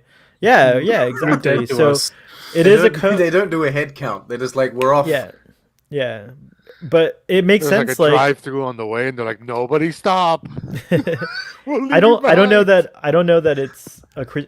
I would critique them for the people that died. Like, we don't know their stories. It wasn't on screen. I'm just gonna assume that they died because they had to, and there was no choice. So the Harfoots don't really give me the impression that they're like that way, you know, like walking away, yeah, exactly. So but this scene was very hobbity. We will see you again, yo. This scene's very hobbity, and it reminded me a lot of the Gandalf's 11th birthday in the Lord of the Rings. You skipped over the whole part where they steal the map, right? This is after that, right? No, it was right before. Oh yeah, no, I have it here. Hold on, you're right. Sorry, I have it like just as a glimpse on the. There's my favorite line in the show. Poppy says it when they're arguing about getting the map, and Poppy's like, just like point the guy to the nearest human town and say farewell or whatever. And then Nori's like, there's head sense, Poppy, and there's heart sense. And Poppy goes, there's common sense and nonsense, and if you're all out of the first, then you can borrow some of mine. And it's such an Irish thing to say. That is really funny. That is really cool. So that was good. I like that. Nice. Yeah, and then there's that. Yeah, sorry, PJ, I didn't like go into it. But I just wanted to say about that. All Irish, by the way. But that whole shtick where she's under the table and Poppy comes and she's like, right, left. I'm like, I've seen this like 100 times in different things, and it's like a weird cliche that doesn't belong in this, because it gets really good and serious later when you find out like Poppy's whole family died, and it's like, holy shit. That's a good way to reveal a tragic backstory, as opposed to like a character's being like, "Well, this happened to my brother and this happened to my mother." It's revealed in like a kind of with an emotional punch, right? Like you had no idea that this happened to her, and then her reaction to him like saying their names. It's like, all right, get it. There's no traumatic flashbacks too, with like flickering lights or simply a character saying, "This tragic thing happened to me," and they say it verbatim, which happens so much now. And it's like means nothing. So when you actually have a character have a tragic backstory revealed in this way, I think that's a more clever way to do it. I think I like their little pod, and Nori and her father especially are really cool characters to me. I like the father's like trying his best. You know, here he is like showing up at the meeting. He's like obviously like. He's a bad back, a bad foot. I mean, he's in hard shape. Yeah, he's in hard shape. Yeah, so. But anyways, the shenanigans occur with the stranger, and then the Harfoots find out what's going on. And did you? Can I just? I want to ask everybody, when he's got the map and he's that close to the fire, aren't you? Are you not saying like, get away from the? You're gonna burn the map. I knew he was gonna do like it, you knew it was gonna happen, and he's. You know what he's like? I found out in this episode. It's like they're portraying him like a big dog. Because even at the end, when he's gonna push the caravan, he's like, "Friend." I'm like, "Oh my god, he's Marmaduke." He's like someone that was born yesterday, right? He's like, he's damaged. He's dead. Like, I think he was somebody very intelligent, and the falling from the sky messed him up, like scrambled his. Fair enough. Scrambled him up. But I don't want to see him in this state all through the season. Like, oh, Nori, like I want him to like his senses to come back or something. I don't know. It's very likely they will. When he was studying the map, hopefully, there was a moment there where I felt like, oh, he's starting to remember something. Well, yeah, I mean, and even the fact that he said friend and Nori, right. It's showing that he's slowly getting his wits back. He's like Harry from Harry and the Hendersons. So what is the ongoing theory? Is everyone like kind of going on the Gandalf thing? So in the books, Gandalf and the other wizards don't arrive till the third age, which means like they don't arrive till after this series is set. But could be Gandalf's dad. That being said, though, there's no reason why we can't. There's no reason why we can't. The wizards or the Astari are a response from like the Valar, who are like the gods, basically, to the threat of Sauron, right? So if stuff is starting to happen in Mordor, maybe they send one guy, like in advance, and maybe it is Gandalf, because Gandalf has kind of like a history of like mystery, haha, that rhyme, but like how he died and then came back, and so like maybe this character is like, they won't call him Gandalf, I don't think, but they might give him one of his other names, which is Mithrandir. I think that's the name that he'll eventually come up with, or they may not name known as Pepe for a long time. Pepe? No, he's not known as that at all. But he's known as he's known as Mithrandir, and then I forget what other names he has, but I think Elrond calls him Steve.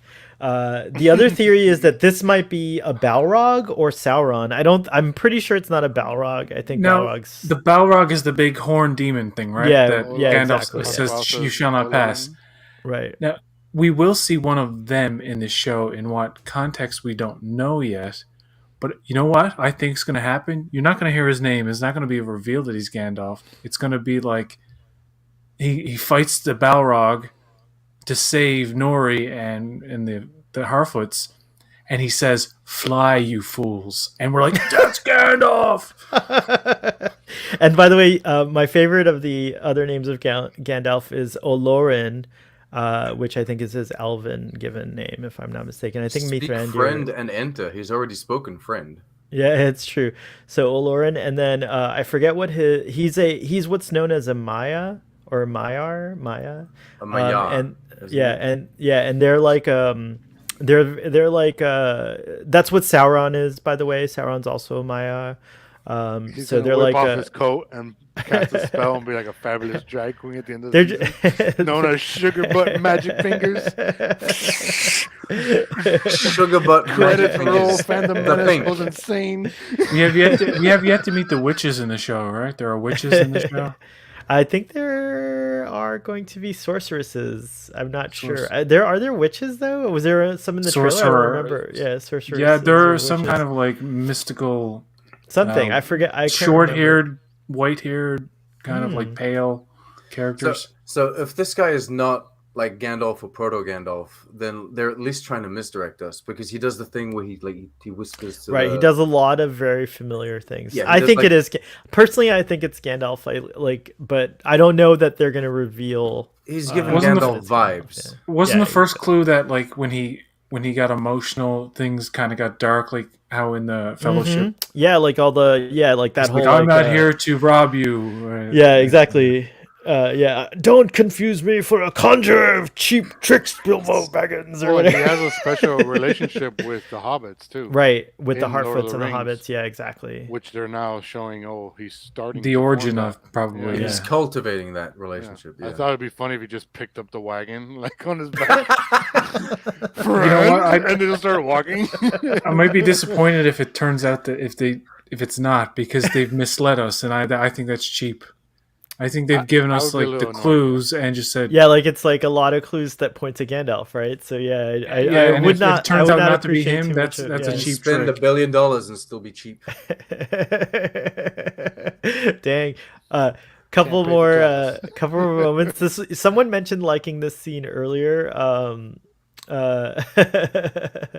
Thank you, Pasquale says not a sorcerer or sorceress, but a priestess very soon. So yeah, a very bad one. So that's cool. Oh, Pasquale, don't tell us spoilers, but have you seen the whole show or something? Are watched you it watching Amazon. I ahead? think he's Gandalf. No, I think he's Jeff Bezos. It's Jeff Bezos. And Pasquale, by the way, thanks for chatting with us. We always love audience Oh my participation. God. At the end of the season, this Randolph pulls off his beard and hair, and it's Bezos. Ah! I'm Oh here my to buy goodness, Middle Earth. You're too much. I'm here to buy Middle Earth. I'm gonna build an Amazon warehouse right there. We get a lot of information about their family in this scene. Like we find out that Isildur wants to hold off going into the Navy. We find out that his daughter got a prestigious position that she tried for, but then was refused. What was it again? Architect something? I'm Or not invested in all of this at the moment, and I don't know why I should be. Well, because Like- this is going to be the future king of Numenor right here. You're going to see. Yeah, I understand that, but I don't Yeah. care. And I want the show to make me care, like about Yeah. this family and the dynamic that they have and why they're important. I Okay, felt I know their place, but I don't. Yeah, they feel very uninteresting. They just like run of the like there was like I think they tried to have some kind of tension and drama when he turns says I'm not talking to you, and that felt so out of place. I woke up, it woke me up, but I like the balance they're doing of like keeping some characters not interesting and then making some characters more interesting, because I think some it's characters a fail will be... if they're just not interesting, in my opinion. No, I you think can it's find them actually interesting, no. What but- I think is I think it's better like said later is- they become more like it's almost like it's almost a they could form grow of on like you. Yeah, sure. yeah, and not only that, it's almost a form of like pacing. It's like don't put too much emphasis on these characters. I almost would write them like that on purpose, so that later when you get more of them, it's that, like I just think it would be to me a lot of times a show on an epic scale, when they introduce you to all the people that are involved from the beginning and show you how Yeah. important they are from the beginning, it bothers me. Like I like the sprinkling of boring Bro. quote unquote characters here and there, characters that you're like, well, I don't understand why how this is extending the story, but it will later. Now as a reader of the books and like knowing who he is, I feel like they're gonna do something. I had big no with him, idea. but yeah. I had no idea. Yeah, him and his sorry, son were there's so gonna- important. Now that I know, they're a little bit more interesting. But at the time I'm watching, I'm like, who are Like, these what's the people? point And why of do I these care? people? Just like what John was saying is like, Well, why the should I other- care about the this? other But- thing I credit the show Yeah. with a lot too is that it has a dynamic story happening. There's multiple storylines happening. So if you don't like one, there's 3 others to latch onto, and if you don't like 2, there's 2 others to latch onto. Like there's a lot of parts happening. It's like it reminds me of like The Boys. The other thing Boys had all these different storylines happening, and if you didn't like the Kimiko stuff, you can latch on to this stuff, or you can, it had these, and then the other stuff would kind of get better as it went along because it's more of a slow burn rather than interesting from the beginning. It's kind of building itself. But I feel 3 episodes in, I'm still absorbing the world. Like, I kind of had that with the first season of Game of Thrones, except that's what those episodes were a little more dynamic early on. I think 4 is the halfway point, right? I think the rising action should really start getting going in episode 4, because after these 3 episodes, I kind of get it, especially with this discussion. Now I'm learning more. Now I want to get to the good stuff. I wanted to get them to go to the Southlands and team up, and I want to see the Southlanders again. I missed them in this episode. And we know that King Ellen, the other Southlanders. We know that think about the other medieval fantasy show that's happening right now, and the same 5 characters talking for an hour every week. Oh no, sorry, not the Witcher. No, the other one. The Serpent Queen.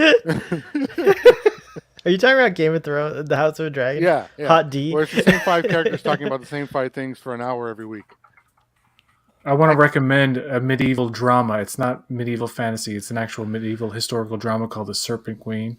First episode is fantastic.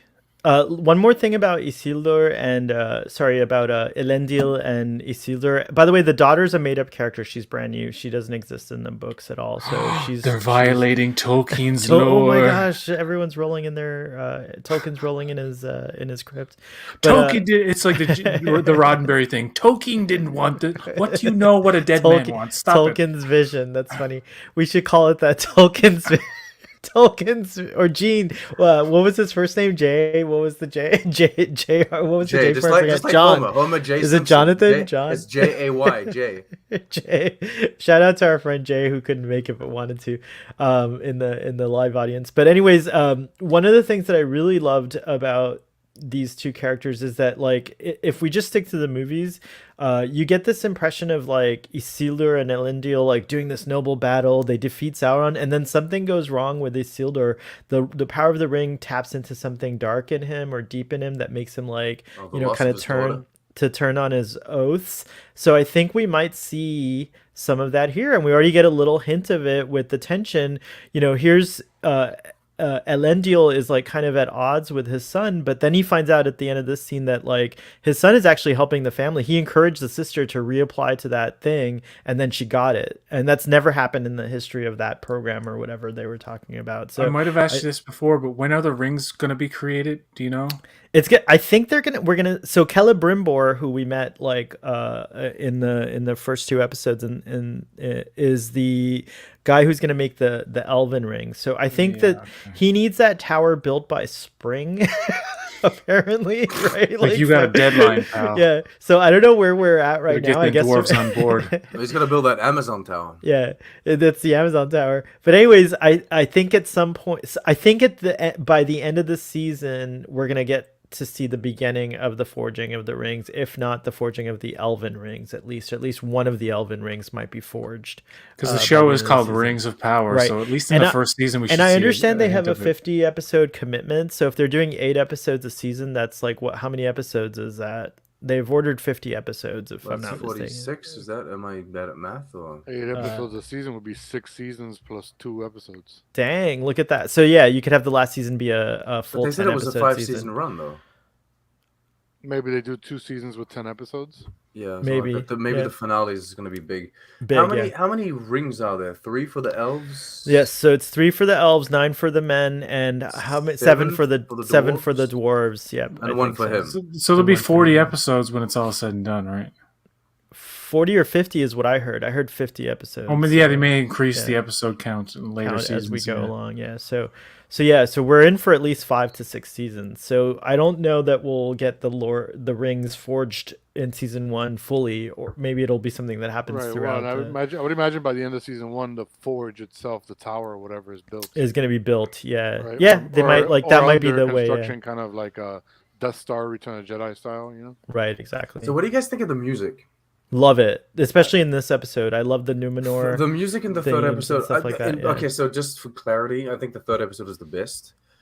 But yeah, and the music is getting somewhere with the third episode. I feel like it's actually building up, but I felt like it was kind of a little anticlimactic, or not as like impactful as it could have been in those first episodes. And the First few first episodes, I really episode, love the Randolph theme, but then but the rest, I love it. Bear McCreary is awesome. So I'm Yeah, into Bear's it. pretty good. I was kind of hesitant because the album they released was like, I was like, like the Howard Shore thing. I'm so used to, I've listened to the Howard Shore soundtracks, like, I don't know how many times they're like ingrained in my mind. So I had that like kind of still hanging. But yeah, by now, by the third episode, but also, by the way, if you have an Amazon Prime membership and uh, I think Amazon Music is included with most regions with Prime. Bear McCreary on Amazon Prime is releasing an album for each episode. So it's better to listen to it that way, in my opinion, because you really hear what he's doing with the episodes and stuff like that. So yeah, just like they did with Mando season one, they're doing the same thing with season one. I don't know if they'll continue this throughout. It's like they didn't do it for season two of Mando, but at least for season one, so far every episode has an album release, which is crazy. But I love it. Like, it gives me something to listen to all week long until I, For until the I money get to they spent, it better have an album release every episode. every episode. It's true. People are it's not true. going to shut. We're, me included, are never going to shut up about the budget. The budget is one of the biggest No, things it's anybody. incredible. Man. It's Like, people incredible. are expecting a masterpiece every episode and not getting it, and we're like, it's a fail. I'm like, I wouldn't write it off yet. Sure, if it goes eight I would episodes and absolutely- it doesn't go anywhere, yes, you can call it a fail. But like, it's not like, yeah, who was it? Some review, Chris Stuckman was like, it's okay. I'm not ready. I can't see how this will turn out badly. Like, at the end, like, it's just that it takes a little bit of patience and time. Yeah, like for me personally, I can benefit from like all of this world building, and there's so many characters in the show and characters we haven't even met yet that are in like the cast list. I'm like, where's this person from the trailer? Where's that thing? And Anyone who and calls the show a fail is absolutely insane.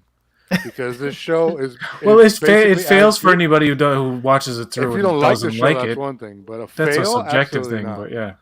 A fail, Yeah, I see absolutely what not. you It's mean. hitting on almost every level you can as a show. Cinematography, writing, acting, directing, whatever, all that shit. Yeah, you can nitpick scenes here and there, but you could do that with any show. Yeah, You know I what think I the mean? turning point's going to be like episode 4. It's going to be like, okay, where's it?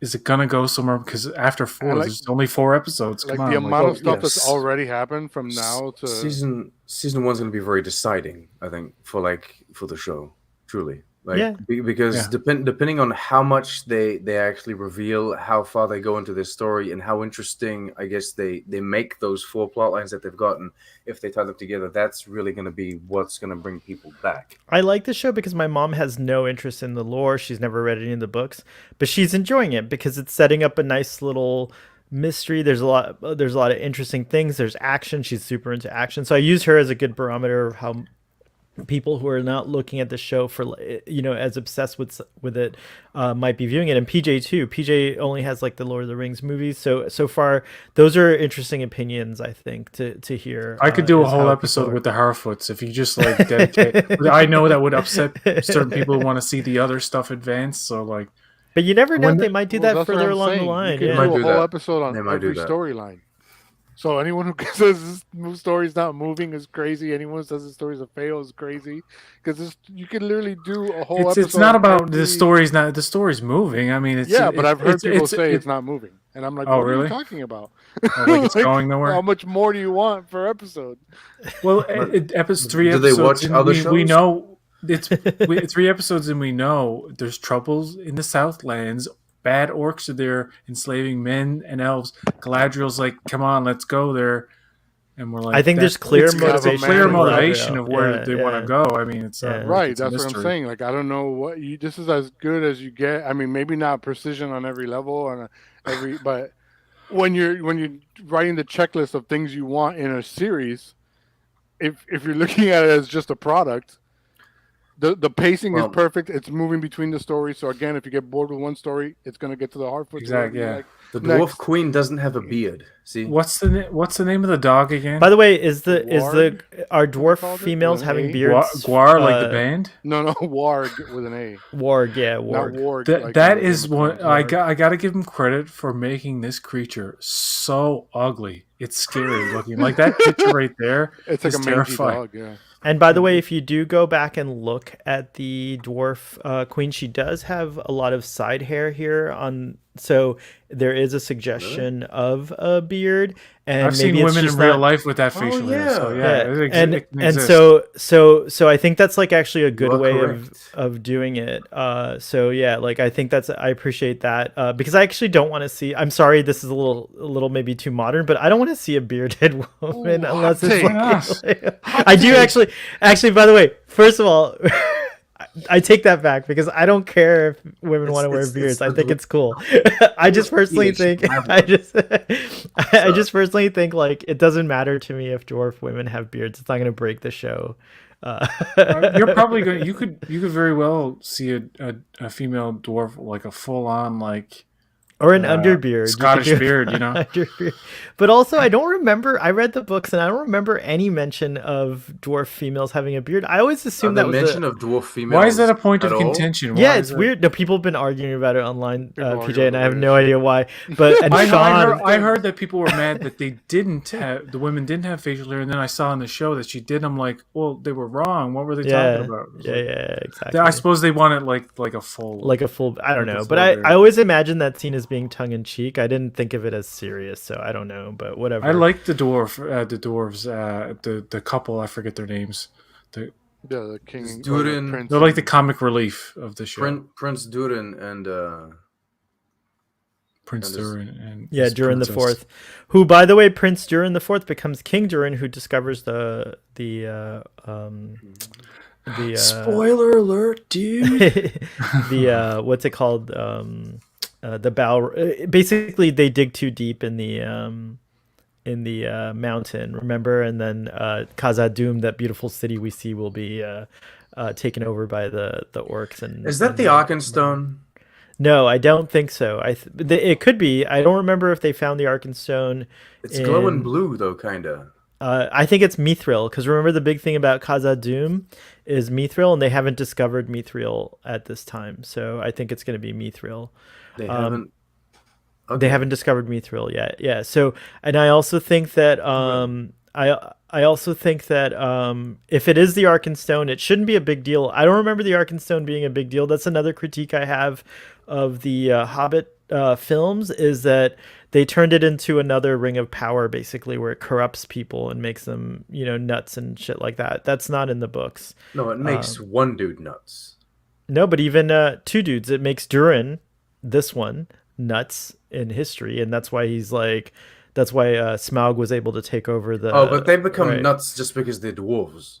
It affects them because of their greed.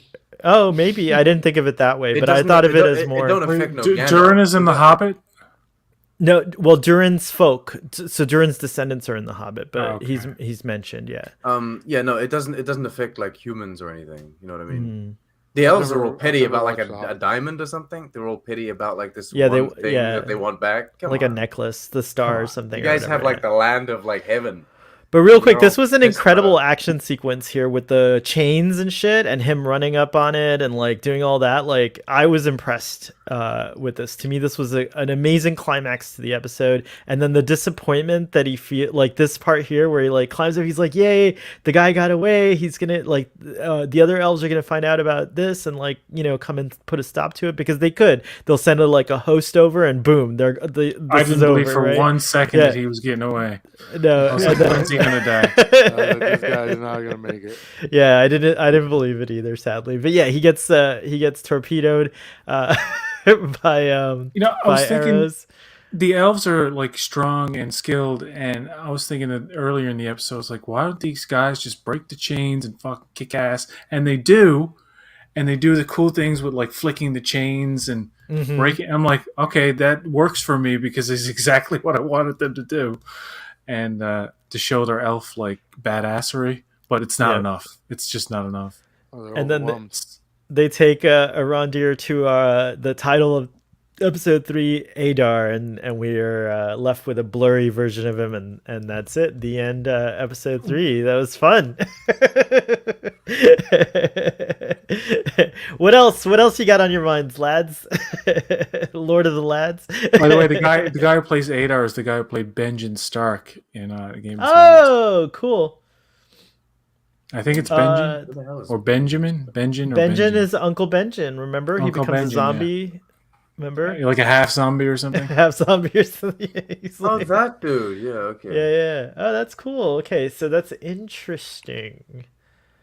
What's the actor's name, PJ? Do you know off the top of your head? I'm sorry, mate. I can't remember. Well, it's okay. But yeah, it's my impression of Laszlo from What We Do in the Shadows. Closing thoughts on episode New 3. York City. What are you hoping to see next episode based on what this episode gave us? Like, well, I'm hoping to see more action. I think you will see it. I think we're definitely going to see Galadriel. Yeah, more orcs. I want to see a villain that I can hate. I want like an individual that I can kind of like point my finger at and go, you're mean, you boo, go away, die. I want that. I want like and even if it's not like Sauron himself, if it's like someone in his stead. But the moment like you guys are saying, we could have like, I guess, henchmen or like, I don't know, mini bosses. Yeah, mini bosses. I want that. I want someone to like, you know, to hate. What about full frontal hardcore unity? I don't think we're ever going to get any of that. There's a little nitpick about what the show is doing. Hardcore. They're making me aware of the camera a few times. I don't like it with that. the water splashing at the lens, and they the did it with the dirt and the blood, and I'm like, no, stop. I don't like that. I hate that. It's such a that. cliche now in shows. I think it's stupid. I think it's not good, and I think it doesn't suit. I think it doesn't suit anything. It doesn't suit the boys, and it especially doesn't suit something that is set in a time where there are no cameras. It's stupid. If you want to do that in like, I guess like a modern kind of. Why are you assuming it's cameras and not someone's eyes? It may, but that effect makes you aware of the camera. And there were cameras. They do by it the in way, modern Trek. There were well, cameras. They're called Palantirs. Hello, the Palantirs. There's like so many of them. Okay, all over. It looks like shit. There were 40x cameras back then. Yeah. Look, if you're doing a show back then, like it's real, but yeah. Sorry. No, if you're doing a show that is kind of like Cloverfield, capturing every moment all the time. Fine. No, it's just they do it in a lot of things. They started that with Star Trek in 2009, where they would show like grit and dirt on the lens in space. Like, stop making me aware of the camera. Stop it. Nitpick. It does seem laughable to me that I respect your nitpicks, but it does seem laughable to me considering the really great great production value everywhere else. That like it the one thing you're focused on. It cheapen it. It cheapens it. That's why it's called a nitpick, right? So yeah, you know when you buy like a super cool Lord of the Rings prop, like an amazing sword. And then it's got this cheap ass button, and you hit it, and it kind of glows. This there's no such thing like that. LED is there? Blue. There's nothing like that. Sting isn't like that. No, Sting is like that. Star Wars lightsaber. It's amazing. It looks fantastic. You hit a button, and it's lit up by this cheap little LED light. That's not how it looks. Have you ever had a master replica of a Star Wars lightsaber? I'm talking about. No, I'm serious. But no one buys the cheap shit. This is Amazon's $1 billion fucking production. So why are they putting cheap fucking effects on the camera then? It doesn't look cheap to me.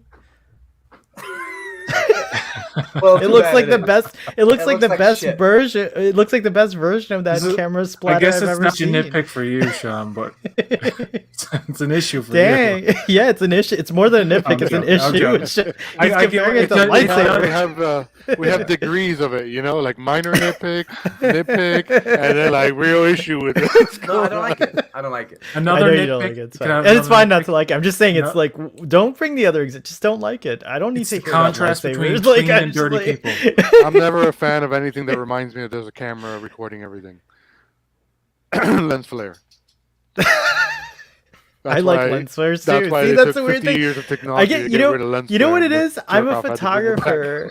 I'm a photographer. Maybe that's what it is. It's just I think that's what it is. Like I don't mind that it's I get what you're saying about like this is a time where cameras don't take place, and I get what you're saying. Like when those shots are done really well, it's always from the perspective of like there's a camera sitting here, like in on screen. There's also a camera here. Like you'll like it's done well when you like when someone puts down like an iPhone recording, and then we get a shot from that iPhone, and the splatter happens because it's like that's what would happen. I get what you're saying, but I still don't mind. I don't understand the thought process behind it. I think it's because they want to make you feel like you're in the scene as well, but then it becomes too obvious. You're kind of a shock.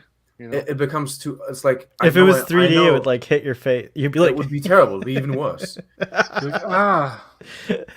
Well, the good thing is that those shots are so small Some that guy I feel who works like at the theater squirting water in your eyes. those shots are so small. I feel like 40x. I feel like Sean, you could do a supercut where you edit all those shots out, and it'll never bother you again. It wouldn't take long. It's only like They're not even shots. They're literally like milliseconds. Can you imagine taking this full episode, putting it in the friggin' and then rendering it out just for taking out like 2 seconds? Yeah, how long Sean, that just would take just for like a second. taking out like 4 frames, Two like frames, 2 yeah. seconds. Like god damn. That's so funny. Sean, we were just saying, what are you hoping for next episode, Ruben? You were away when we were talking about it. No. I just want to see the story just continuing to evolve the way it's been going. I'm curious to see where the Harfoots are heading to next and what they're going to run into. He wants to see Nori's transformation into Sauron. Right. Nori's going to be corrupted by some If berries. He's going to eat the wrong berries and be like, I must take over the show. They're gonna do like Falcon and Winter Soldier. They're gonna change the title of the show at the end of the season, call it The Berries of Power. Shit. It's going to be a Gummy Bears All right. spin-off series. No, it's not the Gummy Bears? Yeah, Gummy Bears. Bouncing here and there. And So yeah, no, I want to see every story. I mean, my least favorite story, I think, is probably Hodor. No, Halbrand.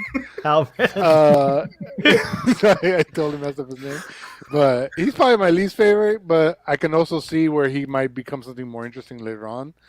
You know, because although there are a lot of parallels with Aragorn. He's not exactly Aragorn. He's kind of like a Wish version of Aragorn. He's Araborn.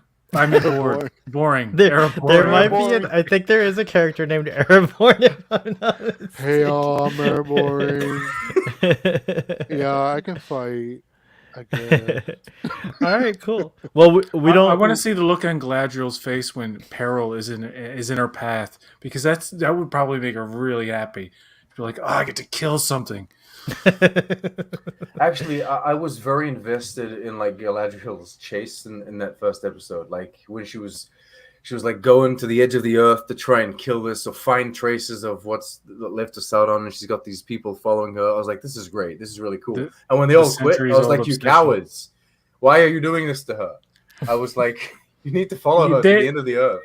They were fed up. They were like, dude, it's been like 140 years. Can we just go home? It's true, actually. They've been out there like for it's so true. They were out there for like centuries, they say. Yeah, you're right. So more than 140 years. They're like over it at that point. No one's been like, feeding my cat for 140 years, Galadriel.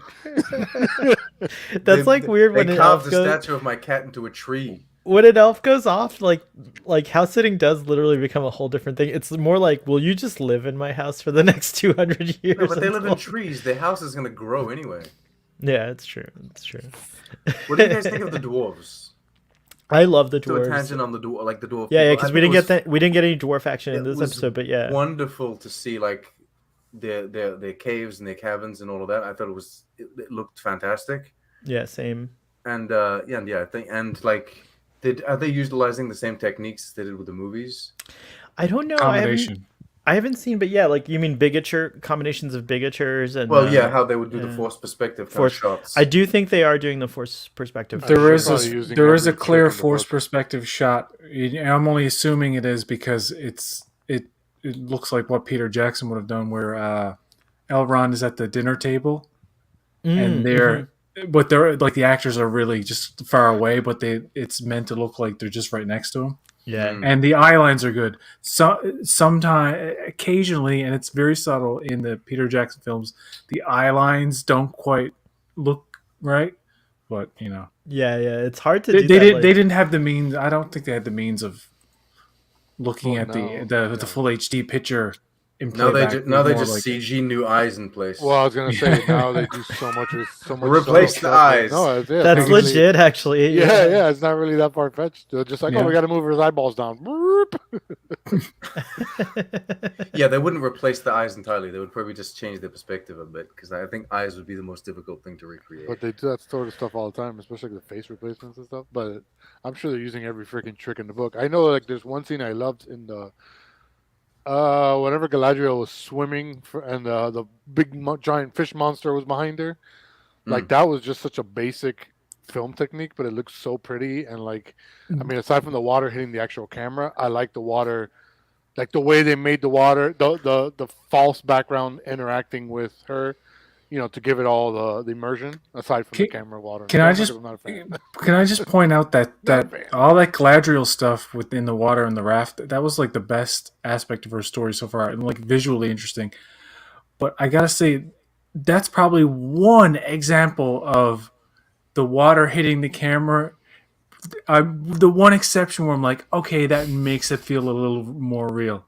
Because case by case, in general, that scene was so well done. It's almost like I don't even mind that they hit it. It's just like every other instance where things hit the camera, it looks phony. This case, like the water, like she's in a real tank. There's CG water mixed with real water, and it's flawless. Sean, we want to know if that one goes to hell. I'll give PJ. It's a flawless effect. It really is one of the best. All that raft stuff was the best and probably the most difficult thing they've done in these last 3 episodes in terms of. Well, in season 3, she'll have a GoPro on her, and like Galadriel will just walk around with a GoPro. We need a point of view of the sword. Like sword view, I really time or arrow time in Robin Hood. You know, I really do hope I really hope the show doesn't go too crazy with those things, because I do like the simpler. I will confess that I do like the simpler, more traditional techniques of filmmaking. They'll start stabbing people and then taking through the body. Remember in the Hobbit, flesh ripping. Remember in the Hobbit, they went down the river in the barrels. That is actually one of the most complicated visual effects shots in probably movie history. One of them. But they threw made that. They threw a GoPro into the water there at the time. Like you can even see the quality of the film change because GoPro. I gotta go back and watch it. Weren't as good as like the cameras they were using. Yeah, didn't they film The Hobbit at like 120 frames or something? Yeah, it's not 100. It's 60 frames, I think. They may have filmed it higher. They could film it at a higher frame rate to get slow mo. I don't think. Like you film it. Did you see the making of that scene? Because I don't think they would have dropped. I think a lot of that was like completely fake. Like, I don't know. We'll have to go watch it again. I gotta watch it again. I haven't watched the Hobbit trilogy. So guys, you can watch the first one. That's fine. I boycotted it. Really? When it became more than one movie, I boycotted it. I was like, well, then watch one. Not to be one movie. Watch one. movie. You didn't like The Desolation of Smaug? No, I never watched them. I haven't watched the Hobbit movies. I'll do a super cut. I'll put them all together, and it'll be one, and you can watch it. Because I've watched Lord of the Rings multiple times. It should have just been 1 or 2 movies. It shouldn't have been 3 movies. When that was one movie, I was like, cool. Then 2, I was like, all right. And I love 3. I was like, I love how in the book. It's like the battle commences and he gets knocked out and then he wakes up and the battle is over. And then like in the movies they're like, let's make a full movie about the battle. Okay. All right, let's put some words. That's exactly it. That's exactly it. Hey guys, we did our second breakfast. We also went into 11sies. We had second breakfast and 11s. It's breakfast, second breakfast. Oh, the 5 armies were. Yeah. Sean's like not ready to think about it. There's men, dwarves, elves, orcs, and what's the 5th? What's his name's army? The little army. Like what the actual company that took over Erebor. We could just count them as an army. No, but doesn't someone come in? The Bugle Boys of Company B? What? Everybody's like, no, not again. We're gonna use our friend Google. What were the 5 armies in the Hobbit? Okay, so give it context. It might not. Yeah. So here you go. Ready? According to Beneath the Thunder, Forging of the Battle of the Five Armies on the Appendices, Part 12, the five armies refer to men. You forgot men. That's who you I forgot. said Men. first. Oh, you did? Okay. Men, elves, dwarves, the orcs of Dol Guldur, and the orcs of the Mount Gundabad. So yeah, there's 2 orc hosts. That's right. That meet up. That's right. But they're together. Well, they no. come together, I guess. But yeah, it's 5 different armies. Okay, I mean, that's kind of cool. That's 4 races, Sean, but 5 armies. Like, there can definitely be. Humans have lots of armies, right? We're one race, but we have like one army, right? What's that? Like the humans would have more than one army too. Well, the only humans there were the people from the river town, right? Yeah, or they're the just lake like towns, a right? couple of fishermen. It's like, Yeah. Yeah. Anyways, so gentlemen, we're getting up to 2 hours here, which is fun. Don't get me wrong, you could do this all day, but we don't want to go into lunch. This is breakfast. This is second breakfast, so we'll end right here. Can you guys promote really quickly for our audience? By the way, thank you, Pasquale Sorrentino, for, I hope I'm saying your name correctly. If I'm not, please feel free to correct me in the comments. But we really appreciate your comments. And why don't you kick it off first, Robin? Always off the trail, always alone, which I just noticed is a very sad screen name for today. What's going on in your world? Well, I got interviews coming up. Just follow me at rmartian on Twitter. You'll see I post interviews on there with film and TV professionals. More coming soon. And that's about all I can actually talk about. Excellent. PJ, what's going on over on Boat Wreck, and just what are you doing in general? I'm doing YouTube stuff whenever. I have no idea, of no schedule. I don't know when I'm doing what. Actually. But I do talk about more than just Star Trek. As you can see from Boat Wreck, as in Boatrek, K. And okay. And we like to talk about, aside from Star Trek, like House of the Dragon, Rings of Power, and pretty much She-Hulk, lower decks, anything that's currently going on. And you guys are welcome to join me maybe Friday night. I usually try to make it Friday night. And we have sexy Sean here with a sexy beard. I don't know why I'm focused. I know. I'm sorry, Sean. Go speak to HR, please. Well, hashtag file a report. Hashtag me too. Cancel Starfleet, boy. Dang. Okay, sorry. Sean covers his chest. He's like, don't look at me. But this was a very fun first second breakfast here with you guys. So Sean, what's going on over on Trek on the Tube, or in general, what are you doing? And tell our audience, if you would, where they can find you. I'm working on my The Orville Season 3 review for the Trek on the Tube channel. So that's going to come out sometime soon. Hopefully I can film it today, but then editing takes time. And then otherwise, I guess my online presence is just Twitter and this second breakfast thing that we're going to start doing on It's on a limited Tuesdays at series. 10. Yeah, it's a limited series. We're doing it at Tuesdays at 10. This is the best time for Sean. Sean and I used to host a lot together on Starfleet Boy when he had a different schedule, but we all change our schedules. Life happens, and so Tuesdays at 10 a.m. I kind of love it, actually. I love getting up early and just like having a discussion and starting my day this way. So thank you so much.